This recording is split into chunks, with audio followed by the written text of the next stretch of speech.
Hello, everybody. Welcome to Mocktails from the Cantina live. Hello, everybody's tuning in, man. John from Wisconsin, John from Illinois, David Gladdick from Florida. Hey, I want to thank you guys all for being here. You know what? We decided to do a total throwback episode. You hear that shitty audio coming through? That's intentional. Actually, it's not intentional. I got two microphones. For some reason, they're not working tonight. So I'm deciding to use the laptop microphone. No intro. We are just kicking out the jams here on the 5th year anniversary special. Matthew, if I can have you, please, behind the scenes, the hardest working producer to navigate through the banner system. Banner's not a system. He's a man. We got a great show for you guys today. We have Brother Rich Brendel here for a cheer and a beer. Believe it or not, Darth Hines will probably sound a little bit better than me tonight. Of course, we had to have Sean on the show. We dropped the first Mocktails ever episode 5 years ago today. I think I uploaded it on 420. It would have been appropriate if it dropped on 420, but we missed it. We missed it by a day. Of course, Matthew Rooney is here as well. God, where do I start? I got so much stuff to talk about. My notes. We gotta go. Oh, this is total throwback. I'm showing you guys the behind the scenes shit here.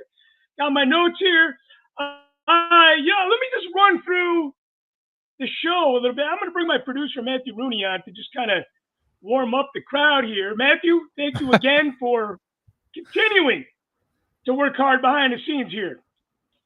Yeah, sure. I enjoy doing it, and it's a nice break from my normal job just to kind of get in the weeds and update the website and do stuff behind the scenes for you. It's kind of a nice break and something that I can do where I'm not in charge.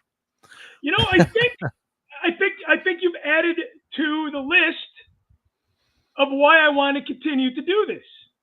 I was thinking about the show. I was reflecting on the show. A lot of you supporters that are all here tonight, you're the reason why I'm doing the show. Matthew, you just gave me a reason to do the show. And I feel like I still have shit to talk about. And as long as I have stuff to talk about, I feel like I still need the show as an outlet. I hope I got a lot of shit to say today, but I have some guests to help me out here. I know my audio is horrible. But I'm gonna march through it. The show must go on. Matthew, I wanted to kind of just run through a couple things with you. My notes here about the show, reflecting back. I would still love a writer. Now, I do have somebody to keep the train on the track, which is yourself. I have the financial support from a lot of the other producers, such as Brother Rich Brendel. But I really would like somebody to throw me some great ideas and just be like, hey, I wrote the show for you today. And then I just run with it. Not that I can't write the show. I feel like there's some talent out there that can help me with this programming and just kind of add to it, you know? Brother Rich Brendel in the green room says the show is going to go on forever if it is based on how long he has something to talk about. You're damn right about that. I think I might have more things to talk about than Brother Sean Hines, who is joining the show here in a bit. Again, great producers. Matthew, you are a great producer. Brother Rich Brendel and everybody else. Brian Klein. I love when Brian Klein joins the show. You can see all the producers at the bottom. Some we never hear from, but we know their heart is in the game, and we know they're still producing it financially. The Wampa Cave has changed a little bit since the beginning. So? You know, when I did the show in the early days, season 1, I was upstairs in my bedroom.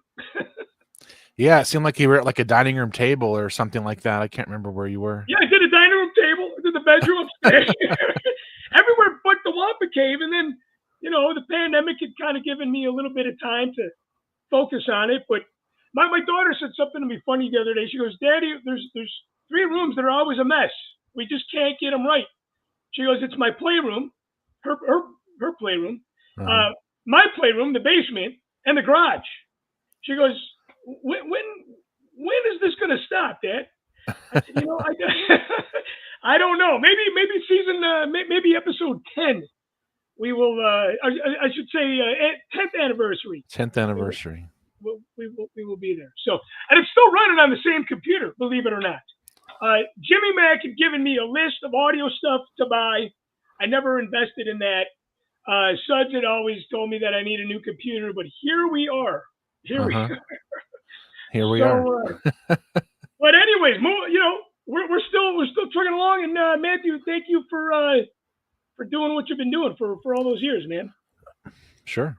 It's been an honor to have you on board, and I always tell people, and I can't tell you guys enough, that when you are joining and kind of looking through the Machtails content, remember mockverse.com. It's WordPress.com. At WordPress.com, yeah. It's I think if you type in Mockverse, does it take you directly there? Oh, yeah, that actually might work. I forgot we did get the URL going. Mockverse.com. I think that might work. But anyways, it's a great navigational tool. Matthew, I'm gonna bring you back on in a minute here. I'm gonna do a chair and a beer with Brother Rich Brendel. Brother Rich. Hey. Brother Rich, you would come out to the Rishi Mays concert. Drove all the way from Wisconsin, and then he drove all the way back. Just a quick shout out to you Wisconsinites. Not only do you know how to party, but you guys have commitment. Brother John came out for the benefit show. That was our first gig, so I appreciate you guys, man, driving all that way and hanging out. Hey, Brian Klein is here. Hey, Brian Klein, he's doing the source pages tonight. That is why he could not join the show. But again, Brian, thank you for tuning in your quick minute here. And again, Brian, thank you for producing the show as well. I can't thank my producers enough. Rich, you're one of those as well. And the Wisconsinites love live music and they love to drink. Rich, we got to go old school, man. I'm drinking some Cabernet Sauvignon here tonight. We used to share the drinks on a regular basis back in the early days. We kind of got away from that. I don't know why. There was no agenda behind moving away from that. But, Brother Rich, what are you drinking tonight, and what are you raising your glass to this evening? Tonight I am drinking a beer I found in the back of the fridge. I got it in August of last year when I went to Door County. Forgot the name of the name of the brewery, but it's a oak fermented Saison. It's called A Lovely Place. There's a can there. A Lovely Place. That's where we are here in Machtails from the Cantina. Yeah, so really good one. Hopefully several months later. Hey, producer Andy from Miami's tuning in. Hey, all the producers are watching the show. See, the producers are not only supporting it financially, but they're tuning in tonight, celebrating with us. Yep. So that's what I'm drinking tonight. Even though 5 years is a milestone, I got to do a cheer for this just because something that's close to my heart. It's Autism Acceptance Month. So all the autistic people out there, no matter what any kind of brainworm politician tells you, you're pretty awesome. You don't destroy families, and you're good people. Cheers. Hey, cheers to that, man. I will drink to that. My sister's twins are autistic, and autism is something that I hold dear to my heart, awareness especially. And we were going to do a show this month based on that, Rich, and we just never – I spent too much time in the Rishi Mays. I think that's what happened, you know? Yeah, it's amazing what can happen if you spend enough time in there, you know. Even Tyler, when he was in the Rishi Mays the other night, he actually laughed to a Muppet joke that you made. Oh, yeah. My wife and Brad's wife were in the back corner of the room, and my wife was really giving it to me about the sampling machine that they had, and Tony, of course, was having a good time with my wife, so they were Statler and Waldorf. I was glad that Tyler made a joke about that. Yeah. So yeah. Only in the Rishi Maze can Tyler laugh at the Muppets. that's right, man. There's a lot of things that happen in the Rishi Maze, man. Hey, Brother Rich, I'm going to bring you back on if you can hang out for a minute. If you got to go, you got to go. But I'm going to put you in the green room for a minute and just kind of run through a couple things at the top of the show here. I did want to recap a little bit of Easter weekend. I'm going to start with the Rishi Maze show. Great show. Thanks to everybody that turned out. It was our third show in as little as 3 weeks, and it was an interesting show because it was something that I was anticipating for a long time. 2 months, and Brother Brad Riverdale calls me the night before. And he goes, man, I think I might have COVID. I think I might have the flu. Tested negative for both. And I think I went into panic mode because I started reaching out to other drummers that might be able to just jam with us. Nobody could fill his shoes in this case. The music is not progressive, but a little complicated to learn on the fly. And he came through. I know if he's still watching tonight, Brad, thank you again. For just hanging in there and sharing a great night with us. I couldn't tell he was sick the way he played. He kicked out the jams. I did want to bring up, okay, so we just went through Easter weekend, and I wanted to do a podcast episode on this, a microcast, on this religious film that I watched. Maybe you guys have heard about it. Maybe you guys have not. It's called The King of Kings. I took my daughter to see this film a week ago. It was fantastic. I found it fascinating because it was taken from a short story that the Charles Dickens had written. Life of Our Lord is the name of the book that he had written about it, teaching religion to his kids. So they decided to make a movie about this. And it actually starts with Charles Dickens on stage performing the Christmas Carol. Christmas through Easter is the story. But the thing that I found fascinating about this that I wanted to share with you guys is the amount of Star Wars celebrities that did the voiceover work for this was incredible. I had to look at it 3 times, and I'm like, you know what? Is this made by Lucasfilm? Because I found it strange that there was this many Star Wars alumni. So Oscar Isaac was Jesus, and he did play Jesus in a live-action film years ago. We actually talked about that on an early Machtails Easter episode. Forrest Whitaker was in it. D. Bradley Baker, and yes, I know he's an animated guy, which I don't follow, but I know the name. James Arnold Taylor, we know he is very strong with his faith. So he was part of the show. Mark Hamill, that was the first one that I found out about. Forrest Whitaker, I was like, okay, I love everything that he's been in. And Vanessa Marshall. So that's 6 Star Wars alumni in this show. But anyways, if that's what floats your boat, I highly recommend it. So after the Rishi Maze concert, I came home with a friend to remain anonymous, and we drank some moonshine, we smoked some weed, and we hit Easter eggs. It was quite the fun late evening, and thank God I did not feel like shit the next day. Of course, Star Wars Celebration Japan happened this weekend. We're going to get into that little roundtable discussion. I do have to show some really cool Muppet artwork that my daughter did freehand. We still color eggs in the Machtails, and she didn't want to use stickers. She's like, Daddy, I'm just going to draw on these. And she drew on them, and I was like, no, did you do that? So anyways, I had to share her artwork. Yeah, the Muppets are still alive and well. As you can see, Sesame Street is too in our house. But man, my daughter Danielle is quite the little artist, and then we ended it with we took her Saturday to the Arcata. This is where they had premiered The Force Within Us. They did an Easter egg hunt, and of course, we're keeping the tradition alive. And we got a photo with the Easter Bunny. Are you ever too old for that?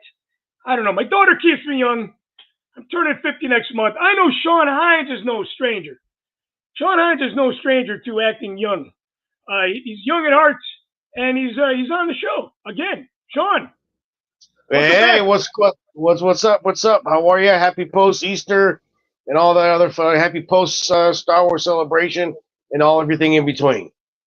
Yeah, you know, I wish the Easter Bunny would have given me a new microphone in my Easter basket. But hey, like I said, we got to do throwback, right?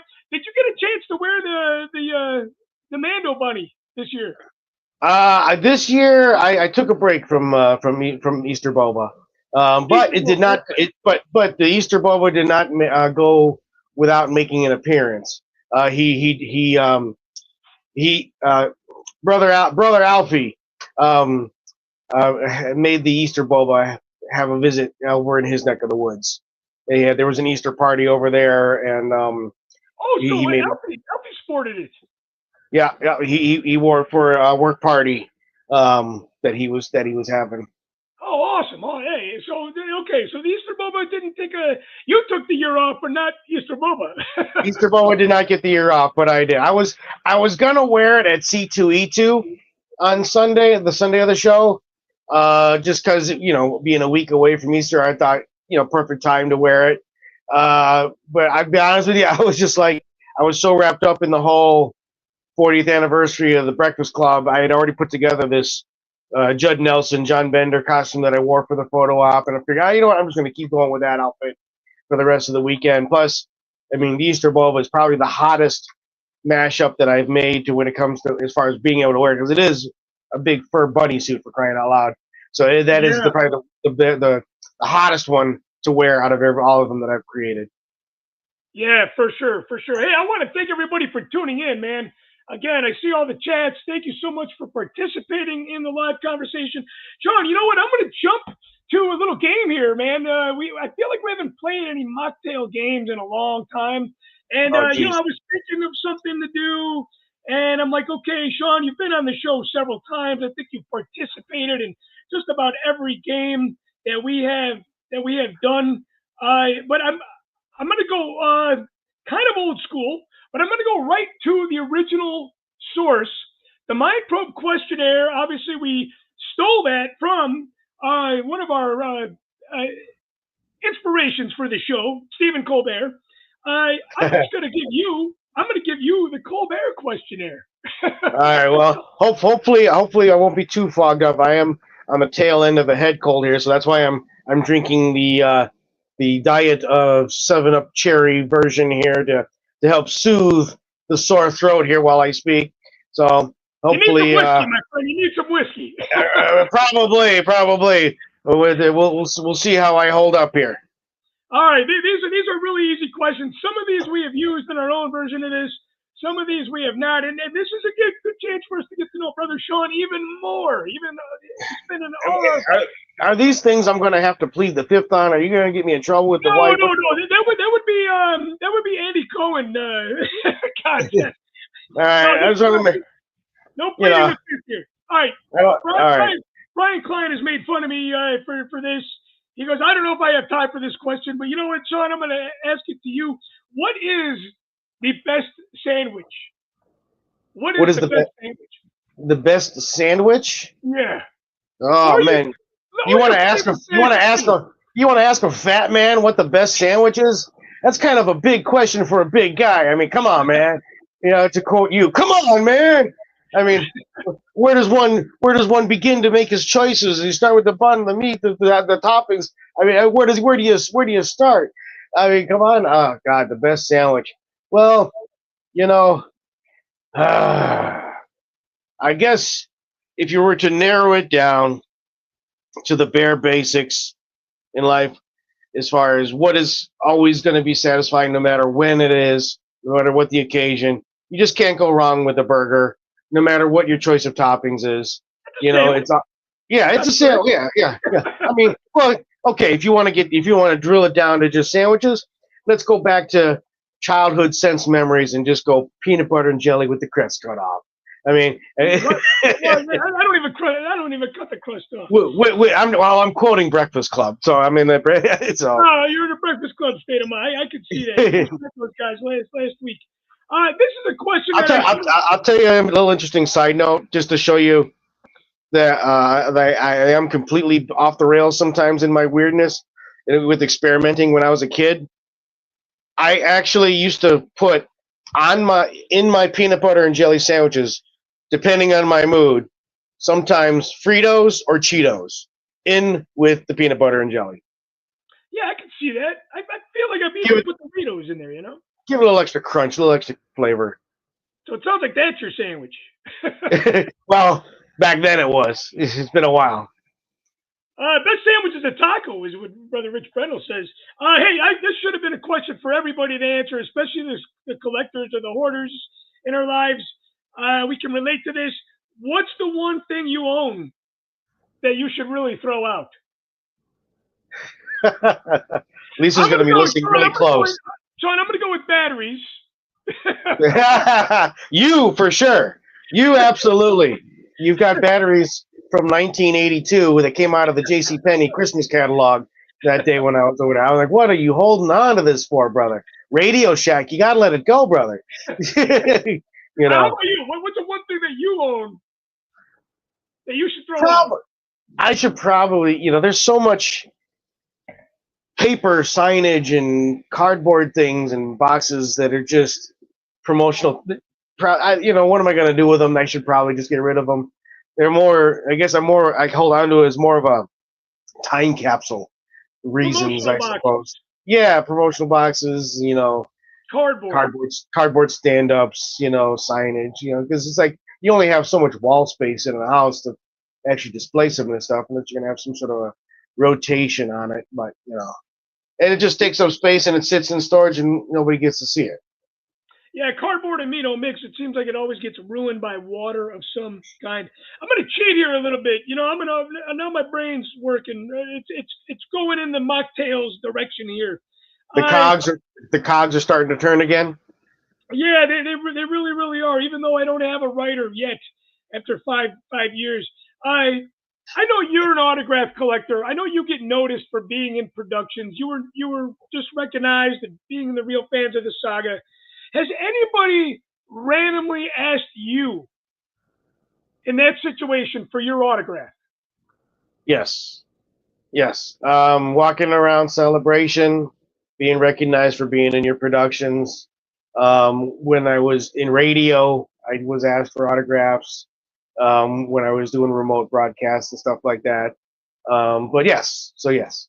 Okay, that's very cool. But it was really cool at C2E2 when I was, going by the autograph line for Emilio Estevez, and the handler is like, "Hey, you're real fans, right?" I'm like, "Yeah." He's like, "Say hi." You told me his name. I didn't even know him. Okay, this is a question that everybody gets wrong when Colbert asks it. What number, Sean, am I thinking of? What number are you thinking of? Yeah. Well, that's easy. 69, dude. No. 1138. 1138.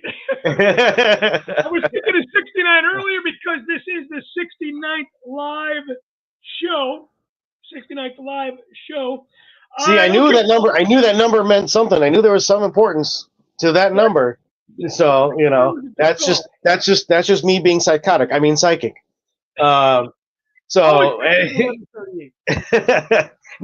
it's funny you were talking about Danny and her comment. And she's about the rooms and all the stuff. It kind of made me think of that episode of The Real Fans where Lisa was like, "When is this house going to get back to normal with all the stuff?"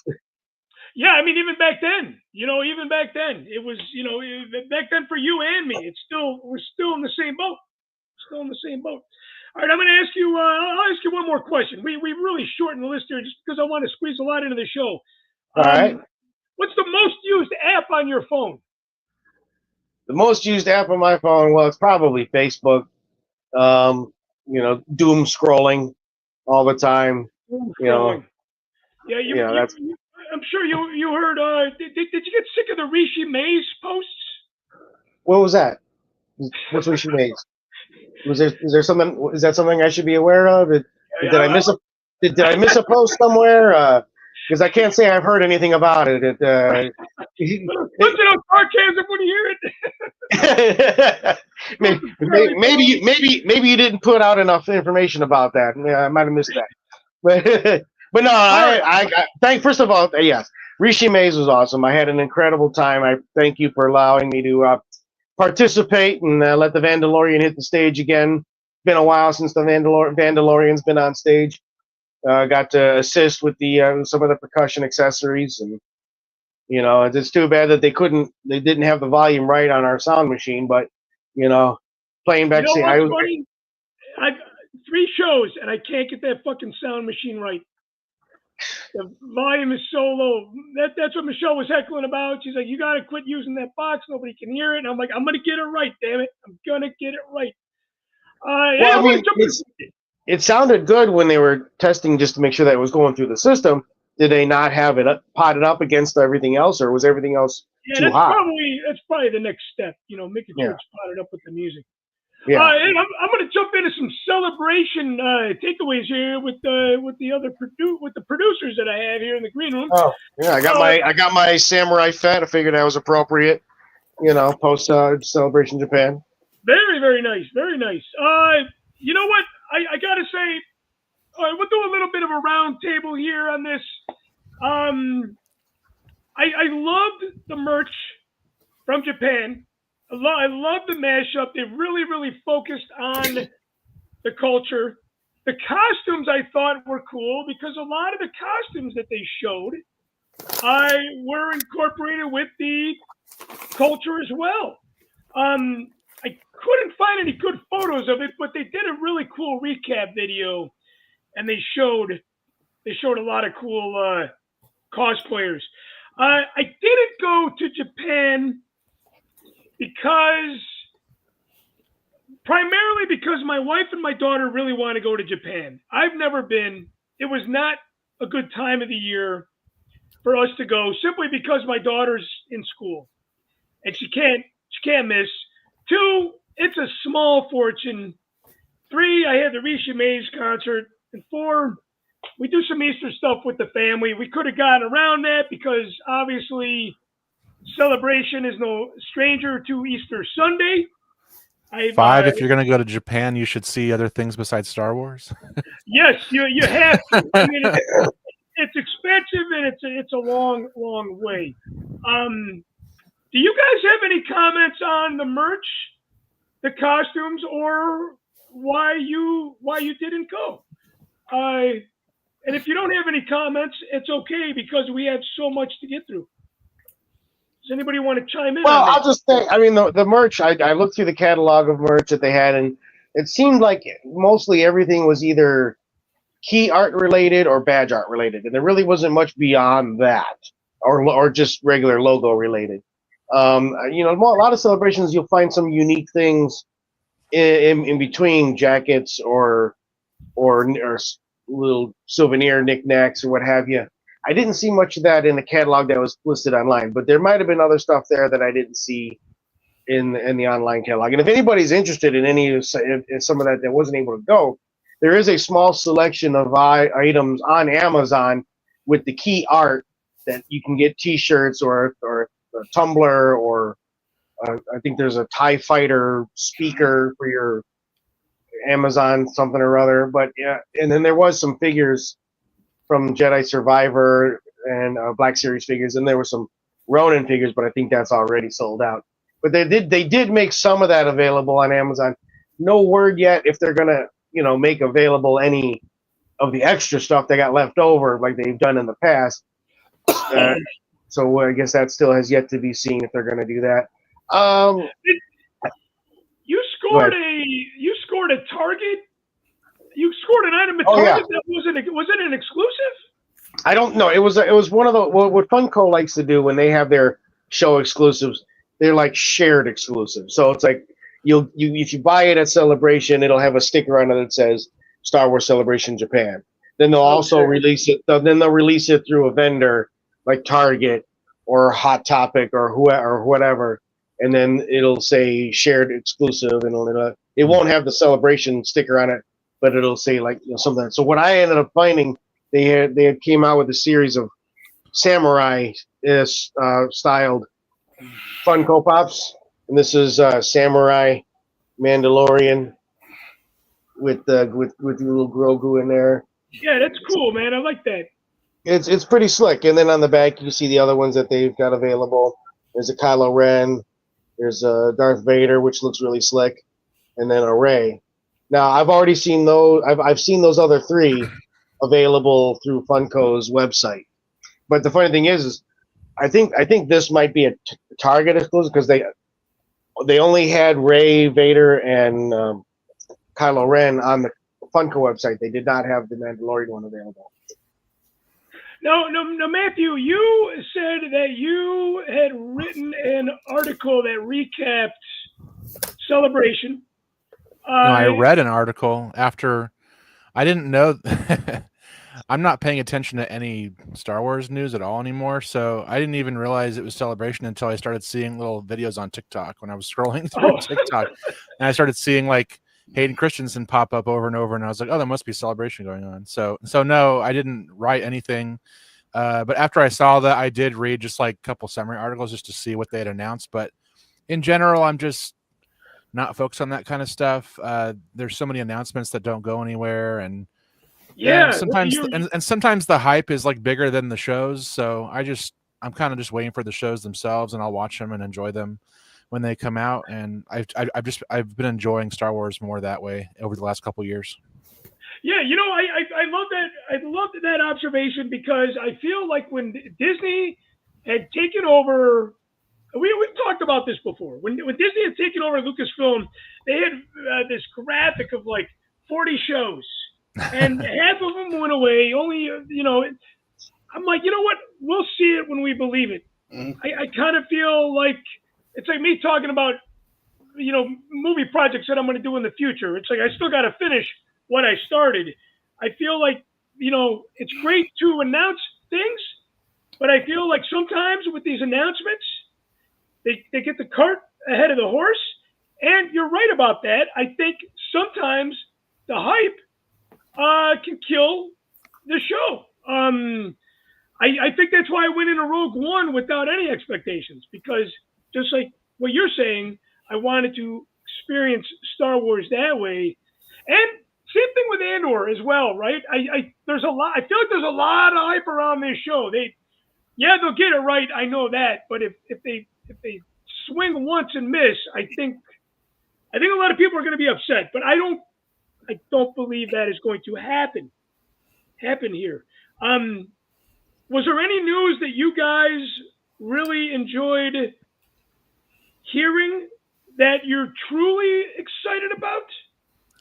I thought it was cool. I saw like I said, I didn't watch anything, so I don't know how much they talked about it, but I saw like a still image of Sigourney Weaver, and I thought that was really cool that she's going to be in the new film, I guess, next year with Mando and Grogu. Yeah. I was excited about that because I love her, and she's obviously she's got so much history with sci-fi movies and with all of our favorite directors and filmmakers. So it was really exciting to see that she'll be in a Star Wars project. Well, she's a sci-fi legend. I mean, let's just put it out there. And it kind of looked like, and I actually binged through every live stream from Friday, Saturday, Sunday. Like that, I was watching each one the next day, all 8 hours, every single bit of it. So the footage that they showed from the Mando movie looks great. That's probably the thing I'm most excited about. It was interesting. It looks like Sigourney is taking over the role of Carl Weathers in a sense, because it seems like she's now the one that's hiring Mando to do stuff and kind of playing that role. But regardless, it's going to be exciting to see her, it's just kind of funny because I remember the actress that plays the mechanic on Tatooine that's always fixing Mando's ships was sort of her look was supposed to be loosely based. You're talking about Pelimoto, right? Right, yeah. her look was supposed to be loosely based off Ripley. Yeah. Right. I love that actress too. I'm embarrassed that I forgot her name now, but she's one of my favorite actresses. She's so awesome. Yeah, she was in. She's the one that was in Elf. She was the secretary. Well, she was in Strangers with Candy with your boy Stephen Colbert. Yep. Yeah, you know what? I don't think I ever saw that movie. I do know that was a Comedy Central. That was a Comedy Central show. Okay. Yeah, her name escapes me, but I got the character name right. And I know producer Sudge would be proud of me because he knows I'm not a huge fan of that character. I like the actress. But let's do a little comparison and contrast here. I feel they took. I can tell you one thing. My wife Lisa is very super excited that Ken is going to be joining the Star Wars universe. Me too. That's my next topic. We're on the track here together. Ryan Gosling. Okay, so here's the thing. They took Sigourney Weaver, who, from Alien to Avatar and Ghostbusters and everything else she's done. She's loved by everybody, right? They put her in a show that's loved by everybody. Ryan Gosling, when he was up on stage, he was wearing the hat, never tell me the odds. And I was getting a vibe. It was funny. I was watching it. Michelle's like, why is he in Celebration? I'm like, they just announced it. I think they announced it before, but it was new news to me breaking on the stream. I was getting a vibe that he was like, hey, look, it's an honor to do this. You guys got to give us a chance and watch this with an open mind. Brother Keith Flowers is tuning in here. Hey, Keith. So I think Ryan Gosling was putting up that, hey, I'm going into Star Wars. There's going to be some criticism possibly. Where Sigourney Weaver was like, welcome with open arms.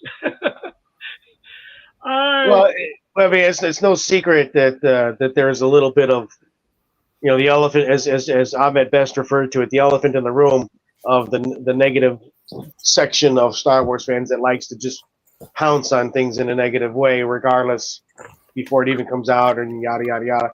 So I think and somebody like Ryan Gosling, or anybody in Hollywood that's going to jump into this galaxy is already going to be aware that exists, and that there's going to be those high expectations, and there's going to be those group of fans that are just never going to be happy with anything, regardless, and they'll always find something to tear apart if it doesn't meet what they are expecting. So I guess I could see that he did appear somewhat standoffish. He didn't want to play the dancing monkey when the host was trying to get him to say the line that was on his hat. He let Sean Levy say the line, But you got the director of the Deadpool movies, and you got Ryan Gosling. It should be. I mean, I'm hoping they both are very talented people. It should be a great movie. I just hope that it's not replacing the Rogue Squadron movie that we were going to get, because it seems to be in that same vein. I was getting that vibe that it was kind of replacing it. So I have the opposite opinion. I'm like, I didn't want to see Rogue Squadron. Essentially, what that sounded like to me was Charlie's Angels in Space. And I don't want that shit. So I'm like, how do you get Charlie's Angels from Rogue Squadron? Where does that? I guess I don't see the connection there. Well, I mean, Sean, it might not be based on the Rogue Squadron books. Hello. Well, it could be. We don't know what it was be based on. We have no idea now that it's on the show. That's like saying, "Oh, this animated series is called Tales of the Jedi. Where are the old Jedi in the comic books?" It's like you saying that. It doesn't make any sense whatsoever. Well, there's a lot of things that don't make sense, and it comes out and all it seems somewhat trivial. Yeah. Well, I'm at best said it best. I'm paraphrasing, right? He said that everybody that's creating the Star Wars content has you in mind, and I think that was just a message to the people that think that Star Wars is missing a couple marks in their eyes. We're gonna start cracking a whip and digging deep into the can of worms here coming up just around the bend. I do want to get another thought out. I did not have any FOMO, not being in Japan. I really enjoyed watching all the stuff at home. I know they've done this before. This is nothing new. I mean, they've even done it, John, when we've been at Celebration. You know, it's like, okay, well, we can actually we could probably sit in the hotel room, even though we've never really stayed on site. But like, I've always heard stories of Jimmy and Jason at Celebration in the hotel watching the feed on the TV. So it's been done before, but the fact that I wasn't there, I didn't have FOMO, I think because I felt like I was there with just simply getting the content, at least on the main stages, you know, the two main stages that they had. So I really enjoyed that, but I did not enjoy the lack of familiar Star Wars music. That kind of bothered me. You guys have any comments? I agree with that 100%. Yeah, it was. They had like the Star Wars music that you have to play when you don't have the license to play Star Wars music. Yeah, you know what I mean? It sounds like Star Wars, but not quite. It's Somebody said it might have been video game music, but then I watched the Mads Mikkelsen interview today, and they played the Rogue One music when he came out. So I'm like, do they own the rights to Rogue One and they don't own the rights to the original music? I don't know. There's got to be some kind of copyright thing there, right? Well, Rogue One is Giacchino, or you know the Giacchino, yeah. Whereas a lot of the other Star Wars stuff, I would think that it's just them saving it for, you know, for like original trilogy cast members. So that way, it's more special when they come out. That's what I would speculate. I don't think it's got anything to do with copyright. Possible.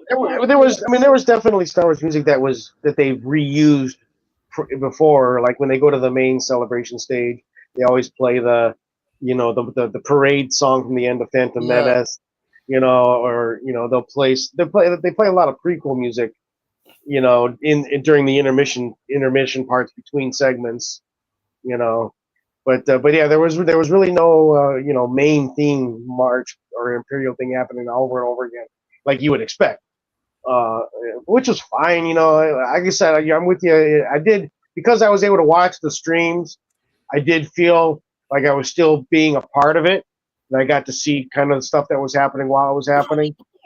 So that was kind of cool. You know, there was no way I was going to make that trip to Japan for the one and only reason, like you said, Chris, that it's a small fortune. You know, I just wasn't. Plus, we already know what my requirements are before I can attend another celebration. For those of you know, I got to get the wife to Paris first. So they should have a celebration in Paris. Then. You're probably hoping for Star Wars celebration. I am. I was so hoping that's what's going to be the announcement at the third day. Star Wars Celebration 2017, Paris, France. I'm like, sweetie, I got good news. All right, let's talk about this a little bit. I'm skipping a couple things, hoping we can come back to them. Okay, when this was announced. When this was announced, I was like, man, I would have lost money on the bet at least twice now. I was really thinking it was going to go to Orlando. It's been in Orlando several times. It's long overdue for Orlando. Yeah, Keith. Hey, we are breaking news to Keith right now. Hey, this is a mocktail exclusive. Hey, so anyway, Amy Sedaris. I'm reading. Amy Sedaris was the name of. There you go. Okay. And her brother's a great author on that. David Glading, thank you for that. So, anyways, not in Orlando. I was disappointed. I posted this thought. This shit fucking drives me nuts. I'm getting myself in the middle of controversy without even trying or making an attempt. I put on my Facebook page that I guess Celebration never wants to go back to Orlando. John Tacanaro was expecting Orlando as well. And man, did I just get this feedback from all these people about, DeSantis and how, Disney doesn't want to go to Florida. And it just became this big thing. But then people started to like really go at it within the mini threads in this post that I did. So I just sat back, and I'm not deleting this post. I didn't say anything wrong. I'm just gonna watch the dumpster fire and the train wreck happen. Just like Colbert, just gonna sit there with your popcorn. Yeah, I have Ron DeSantis' signature on my PhD diploma, which irks me to no end. Oh man! I mean, I don't know. I think maybe people are reading a little too much into it. There might be some truth to that. They want to avoid some of the. They don't want to give any money, the economy any money because of DeSantis. I don't know. There could be some truth to that. It could just be like some people have said in the thread. They want to have it close to the Lucas Museum that'll be open by then. You know, I like to think that is the main reason why. You know. Well, that was and we all know that was the reason why we got one in Chicago, because that's where it was supposed to be. Then I think they were under contract to have it in Chicago, so they had to do it, even with or without the museum. You know, of course, I'm always going to hold. I'm always going to hold out hope that they liked it enough to want to come back someday. But you know, I'm pretty sure they'll do Anaheim and Orlando again before they come back to Chicago. I mean, I guess I would rather have it in. Okay, here's an interesting thing, right? They got it in Los Angeles instead of Anaheim. It's been Anaheim, you know, obviously a couple times. I am glad that it's in Los Angeles instead of Anaheim. But I tell you, somebody, brother John Drake had mentioned to me that there's only one hotel in that immediate area, and the one hotel in that immediate area, I'm like, no, that was 18 years ago. It's had to have grown. Sure as shit, man. It still seems like it's in this desolate part of Los Angeles. There is not even a bar or restaurant around this convention center. I'm not a big fan of this location. It's got to be my least favorite out of all of them as far as location-wise. Yeah, last time was what? Last time was Celebration 4, I think it was. Celebration 4, which is crazy because this will be the 20th anniversary of Celebration 4. 20 years have passed. And I can't comprehend that. That's crazy. That was the only 50th anniversary of Star Wars too, right? Yeah, that was another reason, right, to have it in Los Angeles. You got to go to the Chinese theater. There's a lot of reasons, you know. Yeah. Well, yeah. Last time it was in LA, that was the only celebration that I did not attend all days of the convention. That was only Lisa and I. We were only there for I think 2 of the 4 days that they were having it, because we were there for other reasons and we didn't get to explore anywhere else. Plus, yeah, like you said, Chris, I also remember we had to stay at a hotel a little ways. You know, it was closer, more downtown LA or away from the convention center, and there was nothing around us, and everything closed at like 7 o'clock. So it was like impossible to try to find something for even a place to eat, where we were trying even to just try to order in. It was kind of crazy, and yeah, it wasn't not. I mean, I thought the layout of the convention center was actually kind of. I didn't mind the layout of the convention center. No, it was better than Anaheim for sure. Right, but the surrounding area, yeah, we had to rent a car, and we were a little bit away from the place.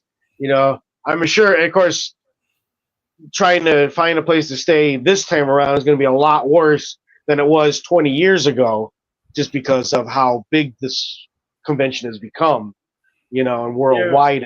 You know, so it's, you know, if you think about how it was in a Celebration 4 20 years ago, ignore all that, because this is going to be a whole different experience. Yeah, it's going to be that much bigger. I do know that they have another, kind of like the Wintrust Arena. The convention center has another arena outside. Zach Canaro brings up a good point. He said he's worried about that there's going to be a lot of construction prep for the Olympics. Is the Olympics in LA in 2027? Yes, it is. Summer Olympics. It wouldn't be in 27. It would be in 28, right? 28, but I'm sure it takes. Hopefully they'll avoid that. And then, of course, John says that he also says the convention site isn't even built yet. You know, they're building a new one. I don't know. According to John, that's what I'm gathering. But yeah, the actors live there. We got the Chinese theater. We got the Lucas best baseball team. We got the baseball teams. We're gonna go. The best baseball team. Star Wars night. Well, okay, so talking You about broke 20 up years. before you said baseball. I'm sorry there. Oh, Speaking of 20 years, let's talk. Let's talk a little bit about this. Hayden was up on stage in Japan, and he comes out. He comes out to Star Wars music. He comes out to Battle of the Heroes, and so I think they're just, like you said, Matthew, they're toning back on it, making it more special for the bigger actors, or the actors that seem appropriate for the music, right? And I just started thinking, man, how the hell and where the hell did the last 20 years go? And I started thinking about my cousin who's in prison for the next handful of years, a long, long time. He'll be 70 when he gets out. And just the memories that I had with my cousin Mike going to see Revenge of the Sith, it all came full circle when I saw Hayden come out. And then I'm thinking, man, we are all getting old together. We are all getting old. If you've been a Star Wars fan as long as we have, and we keep celebrating these anniversaries, if it's 5 years of this show or 20 years of Revenge of the Sith or 50 years of Star Wars, it's great to celebrate, but damn, it makes us feel like time has gone faster than it probably has. I don't know. Did you guys get a vibe like that? Yeah, my ex-wife was pregnant with my daughter when we went to see Revenge of the Sith in the theater on, opening night, a midnight showing or whatever it was. And so I'm going to take her and her brother to go see it, because she's turning 20 this year. And my son just turned 18 last week. So now both of my kids are legally adults now. So yeah, it's definitely kind of, it seems like such a long time ago, but also not that long ago either. I mean, it was only a couple years before your first documentary came out too. Yeah, it's crazy, right? I mean, the documentary is going to be 20 years old soon, too. You guys have plans? Okay, so you have plans to go see it with your daughter. Yeah, I'm actually going to be in Denver this week, so I'm going to see it in Denver. I was hoping to see it with our mutual friend Dale, but he's out of town this week. But I'm probably going to see it twice, once in Denver and then once with my kids here in Arkansas. Once at home. Rich, what are your plans for Revenge of the Sith? I might come out to the Chicago area to watch it on Saturday with Tyler and Barry. They're doing it in 4D. Then 4D. I'm going Saturday. Yeah. 4D. I'm going up to. You know what? If you're going to Chicago, you might want to reach out to Tyler because I bailed on those plans because there were barely any tickets left. Oh, so really? Okay. That might seal the deal for me on that one. Then I was up in the air about it anyway, so I might. Can you explain to me what 4D is? Do they put smells in your face or something? What's 4D? The motion of the seats and the that makes wind and moisture and stuff blowing around. It's a crazy experience, man. There's only two theaters in the entire state of Illinois with 4D, and somebody was just telling me, I think it was Brad, that was telling me back in the day they used to do like a 4D thing, like back in the early days of movie theaters. So this is a very old school art form, obviously done in a very contemporary, modern way. I did see a couple Star Wars movies like that up in Gurnee, which is about an hour away from here. I saw Rogue One in 4D when it came out originally. I did not see it in 4D. That would have been cool. Yeah, it was fun. Cool. What are the theaters that have it? In Chicago, there's Gurnee. Or I should say in Illinois, there's Gurnee. It's a Marcus. And then it's not an AMC. Maybe a Cinemark. Regal. And that one is in like in 90 and Irving, like kind of by Wrigley a little bit. Oh. That's too far. In layman's terms, yeah, we're taking a drive, but I want to experience it, man. I want to price it 3 times.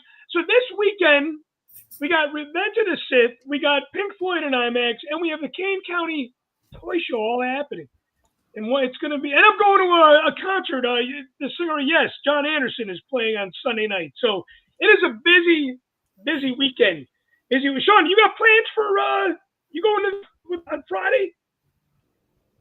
It's up in the air. I mean, I was planning on it, but I just found that this Friday is Lisa's birthday. Yeah, this is her actual birthday, and I thought she was working her part-time job because we're going to be celebrating the whole day together on Saturday, taking her out to wherever she wants to go. And I thought she had to work her part-time Friday night. It turns out she doesn't, so I don't think she either she wants to go with me to the show or we don't go. We do something, or we end up doing something else. She's the birthday girl. She's in charge, so it's whatever she wants to do. But if I do go, if I do go, it'll be Friday if she's up for it. You don't want to be in the doghouse. No, sir. Hey, No, sir. Rich, if there's an IMAX by you, highly recommend this Pink Floyd IMAX release.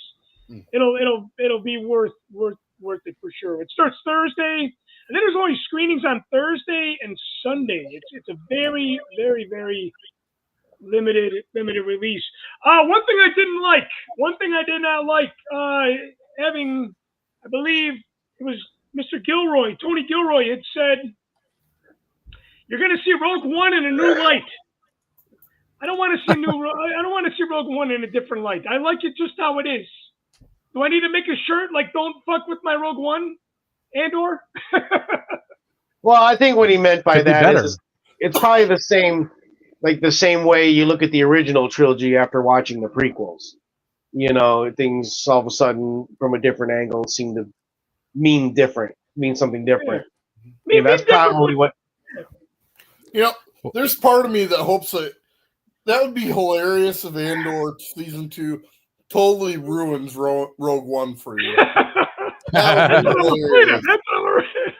Well, no, I think it's already affected because I mean we already see we've already got a lot of background on Cassian, so just seeing him in that film, you know, you have a different feeling because you got more of his backstory. So I think it's just going to be more of that because now we're going to see more Saw Gerrera, we're going to see more of him, we're going to see more of Mon Mothma. So I think it's just going to enhance, I think, our Rogue One experience. I'd be curious. I'm curious to see how many characters we're going to see that were in Rogue One make appearances. They've already said that there were certain characters that they had to recast because they didn't have it in the budget to cast the original actor that played it in Rogue One. Apparently, no, I don't know. They did. I only heard one. I only heard one actor. Who did you hear? They did not release. So I think it's going to be Dodonna. I hope it's Dodonna because I feel like Dodonna had there was like 2 words that he said in the film. He barely spoke. Well, he was already recast anyway, so. Yeah, he's already our original. Recast, yes, yeah. So it's like as far as a recast goes of him, I think that would be is Sean in Carbonite. I think he is. Yeah. He's in Carbonite, and they've grabbed him now, and they're taking him to Slave One. He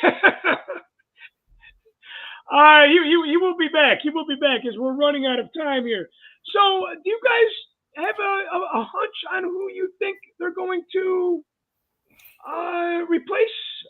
Or it might not even be relevant, you know? No. I've heard, I know this would be not good because he was a major character, but I heard somebody mention something about Bail Organa. Yeah, you can't replace Jimmy Smits, man. You can't. Yeah, I think that would be a tremendous mistake. Right. 100%. I don't know if it was. Go ahead. I mean, they got Forrest Whitaker in there. He's probably going to be one of the most highly paid actors of all of them, you know?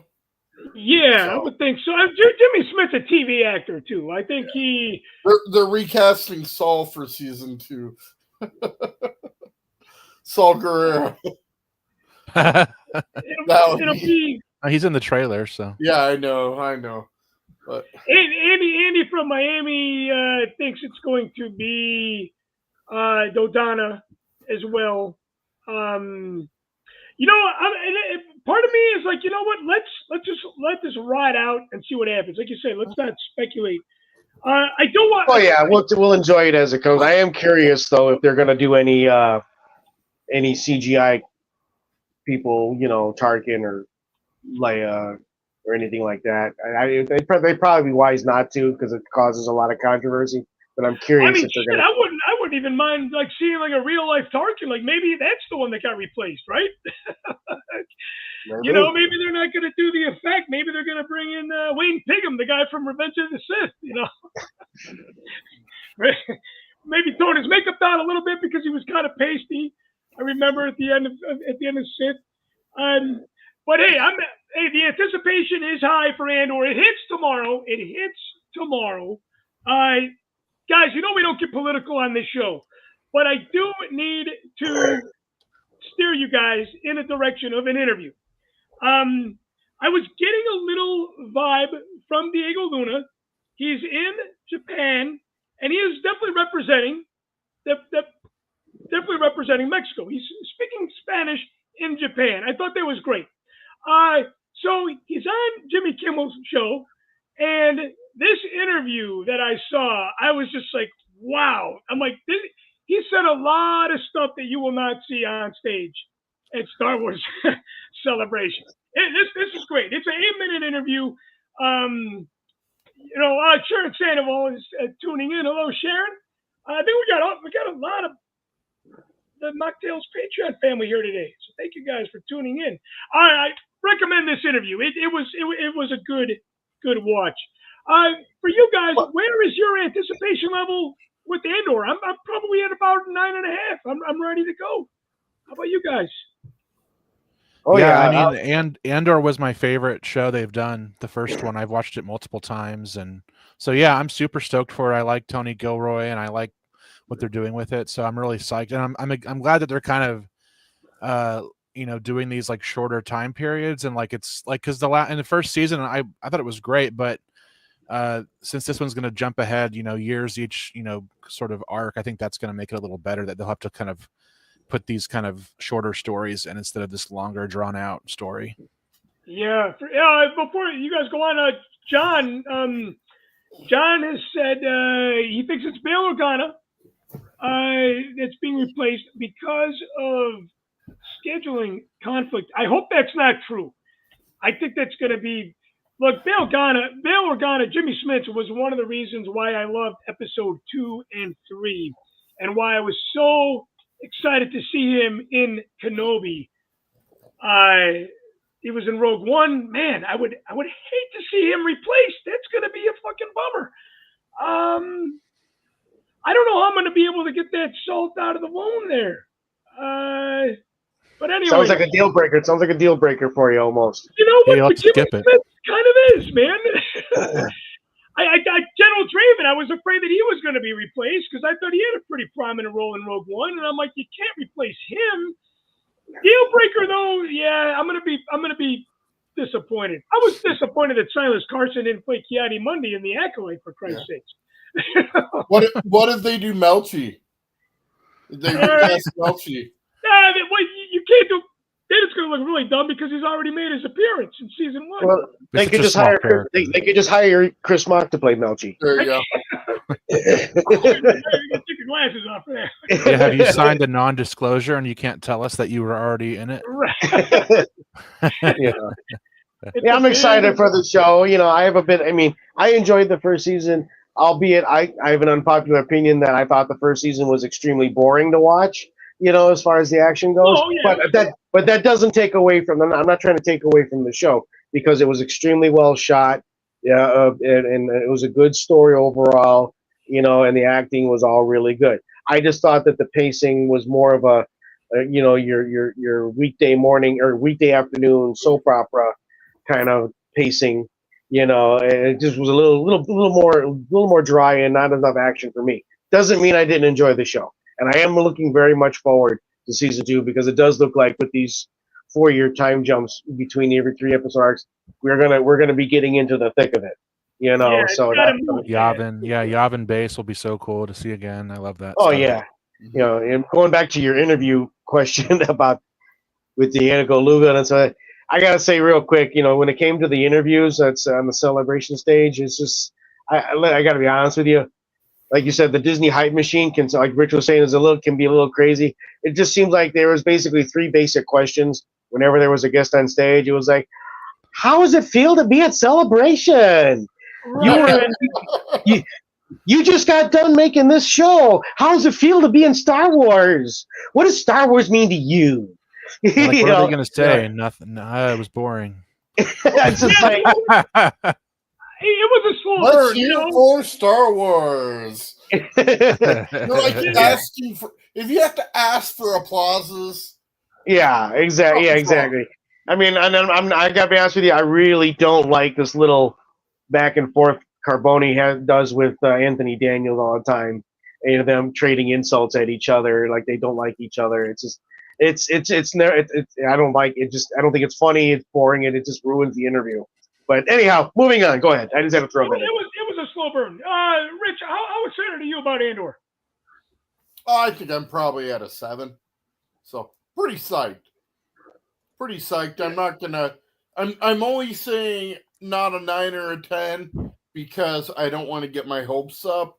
I want to go into it, and be pleasantly surprised. So yeah. Yeah, again, the Rogue One method that I took. Sharon's got to wait until Friday. She has this ritual. I'm guessing, you know, this going on memory of her telling me how she watches these TV shows. She waits to see them with her family. Obviously, the show drops tomorrow. Tomorrow's only Tuesday. You know what? I would cheat. I would watch it for the first time. Get together with the family on the weekend and watch it twice. Just don't tell them. Yeah, you know, They're not going to know. I feel like I wanted to go back and rewatch Andor. I wanted to go back and rewatch Kenobi and The Mandalorian.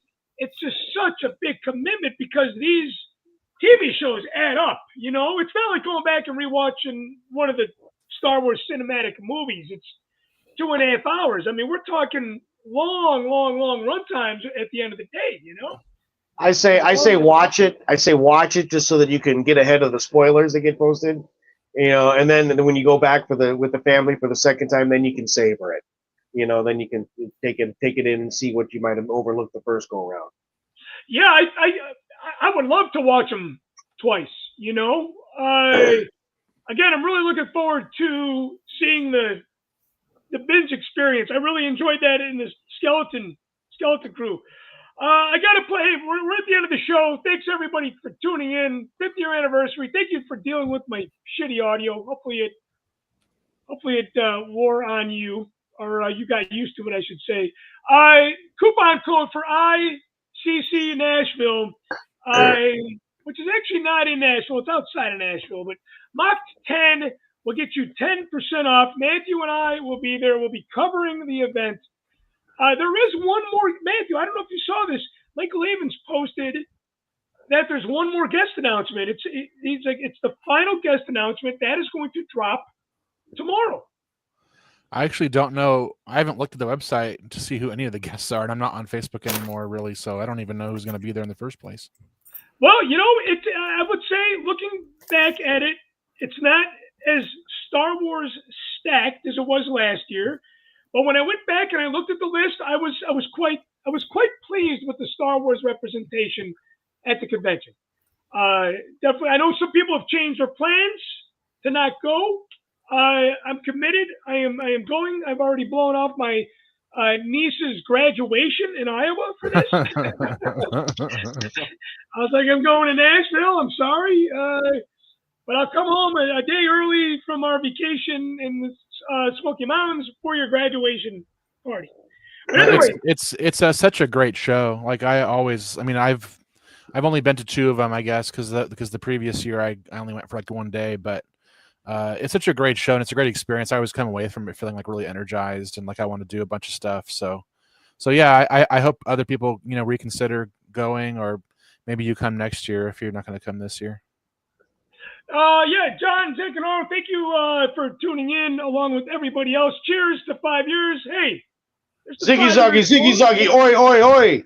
Rich, thank you. Matthew, thank you. Sean, thank you. And I want to thank everybody at home. I want to thank the Patreon supporters. Remember, guys, you can go into the description of YouTube, this post here, and get a link for 3 months free. So, hey, we'll catch next time on another episode of Mocktails from the Cantina Live. Another round. So long, everybody.